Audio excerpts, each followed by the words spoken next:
Hello. Today we're going to take a look at the famous tides problem from trigonometry, where you're given a high tide time and depth and a low tide time and depth and asked to derive an equation that describes it. Let's go. So let's say our problem is the following. Assume the depth of water of the tides varies sinusoidally with time. That means it can be represented using a sine or cosine wave. If high tide is observed on September 18th at 2 p.m. at a depth of 1.5 meters, and low tide is observed at 8 p.m. at a depth of 1.1 meter, and then we have a group of questions that go with it. Derive an equation, use your model to predict the depth, what time is the first low tide, and when is the first time the tide will be at a depth of. So these are the types of problems that come with this setup. So let's go ahead and work on the first one, deriving an equation. Okay, so I've given us an axis to plot some points. I've given us a table of time and depth, and then I've given us the basics of a parent equation. Depth as a function of time, so this would also be f of x or y equals. Those are all the same thing, but I'm going to call it depth as a function of time. And then equals a. And I've left this blank. This is where our sine or cosine will go in. I'm going to wait and see whether a sine or a cosine would be easier. Both are possible, right? Because they're each other just translated 90 degrees. So a sine or cosine of b times t time minus c plus d. So this is our amplitude adjustment. B has to do with our period. C is our horizontal translation, and D is our vertical translation. Okay, so now let's start to populate our table. So we were given that at 2 p.m. we're at a height of 1.5, and at 8 p.m. we're at a low of 1.1. Now, the specific problem we're solving, derive an equation expressing the depth of the water in terms of the number of hours that have passed since 12 noon. So hour 00 is 12 noon. And so that means that our time, rather than having to write it as 2 p.m. and 8 p.m., we can say that that's 2 hours since noon and 8 hours since noon. So our first point is 2 hours and 1.5 meters. And then our low point is 8 hours and 1.1 meters. So if I start to connect that, that's the beginning of a cosine graph, right? Cosine begins at its maximum. So I'm going to choose to write this in terms of cosine because it's going to be easier. Now, what I can also see is that whereas my maximum in the parent graph would be over here, it has been translated 2 units to the right. So that means my c equals 2. And inside this equation here, that gives me t minus 2. The next thing I'm going to want to find is my amplitude and my vertical translation. So I'm going to start with my vertical translation because that'll make it easier to find my amplitude. So what I need to find is the halfway point between my max and my min. So if this is 1.5 and this is 1.1, the halfway point is 1.3, and that is my new axis, right? Usually that's at 0, 0, but now I'm up at 1.3, and that gives me my vertical translation. And then finally, my amplitude is the distance up or the distance down from my axis, and that needs to be the same number or you haven't calculated your axis correctly. So from 1.3 to 1.5, that's 0.2, and from 1.3 down to 1.1, that's 0.2. So my A is 0.2. And now the last thing to find is my B. Okay, B is related to period in the following way. Period equals 2 pi over B, which means B equals 2 pi over period.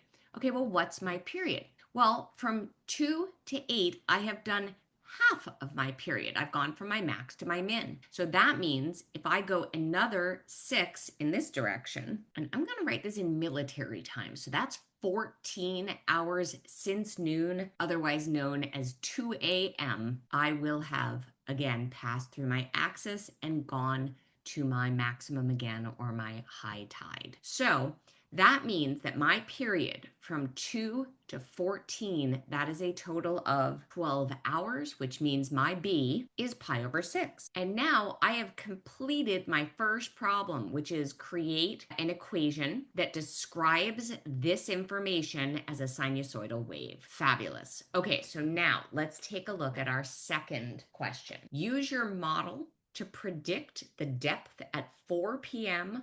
on Saturday the 18th, 7 a.m. on September 19th, and 5 p.m. on September 19th. Why are these dates important? Were you thinking in the original question, why in the world did she designate that it happened on September 18th? Well, that is so we could see how far away we are from our initial 12 noon. So here would be our 4 p.m., right? That's 4 hours since noon. Here would be our 7 a.m. on the following day. We would have our first 12 hours and then 7 more, so 19.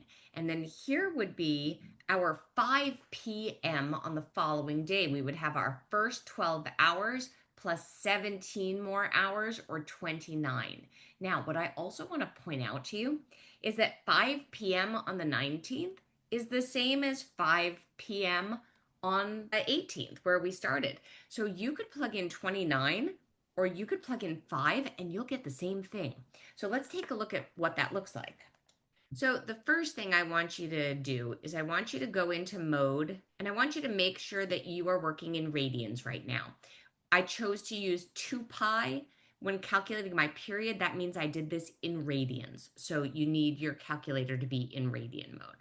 So you go into mode, you would go down here, you can toggle back and forth between these two, and when you've got the thing you want, then you second quit. Okay, so now I'm going to type in our equation. So we have 0.2 times the cosine of, so my pi is right here above my little arrow, so I access it with second pi over 6. Now I need another set of parentheses because now I'm going to put my variable in. This key right here is where you put your variable into your grapher, x, t, theta, and n. So I press that, and that gives me my variable, minus 2. Now I need to close that inside parentheses, and then I need to close this parentheses, and now I do my vertical translation of 0.1. Okay, so that is my equation. So now I'm going to go back over this guy. And so the first thing I want to find is at 4 p.m., 4 hours since. So I replace my x with a 4 and I enter, and I find out that it is a depth of 1.4. And if I take a look at my rough picture here, halfway between 2 and 8, right? That's a 6-hour period, so that's 3 hours. That'd be at about 5. That's where I'm crossing my axis, right? And so 4 would be a little bit before then. That would be a little before 1.3. So 1.4, that looks like we're in the right place.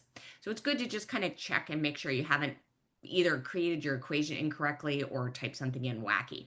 Okay, so now let's take a look. So here's a fun little thing. Instead of having to type this entire thing in, this option right here, blue entry, okay? So I access the blue keys by pressing second, then I press entry. It pulls up the line before, so I don't have to type the whole thing again. Now I just toggle back over here. So now I have 19 minus 2, and that gets me 1.1267, which I'm going to round to 1.13. And again, if I take a look, 19, well, that's over here somewhere. So 14, if I go another 3, that's 17. And if I go another 3, that's 20. So 19 should be pretty close to my 20. That's down here right above 1.1. Well, 1.13. That seems about right.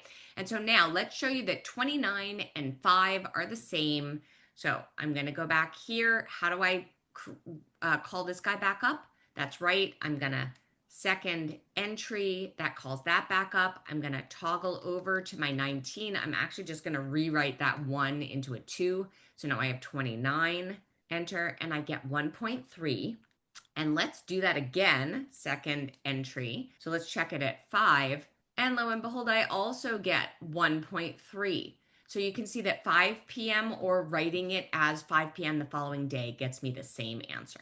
So that answers my number 2. So let's take a look at question number 3, which says, what is the first low tide of September 19th? That's the next day. So I'm going to go back to my graph. So I'll look at my graph and notice that the first low tide I hit was at 8 p.m. So I know that as I continue along here, this is 8 p.m., this is 14 hours or 2 a.m. So I crossed into my new day right around here, right at 12 a.m. And I know that I'll hit my next low tide a full period later. So that'll be 12 hours after 8 p.m. Well, what is 12 hours after 8 p.m.? It's 20 hours since noon, but it's 8 a.m., right? 12 hours past 8 p.m. is 8 a.m. So that's the answer to question number 3. And then the final question, when is the first time the tide will be at a depth of 1.27 on September 19th? I am going to show you a graphing calculator way to do this. So let's take a peek. Well, first of all, a depth of 1.27, that is our y, or our output. So I'm going to go to my grapher, this y equals button. Okay, so I already have my equation punched in here. Now, down here, we want to know when it will be 1.27. So I am going to punch that in and create that line as well. And then I'm going to solve for the intersection. But here's your really fancy footwork.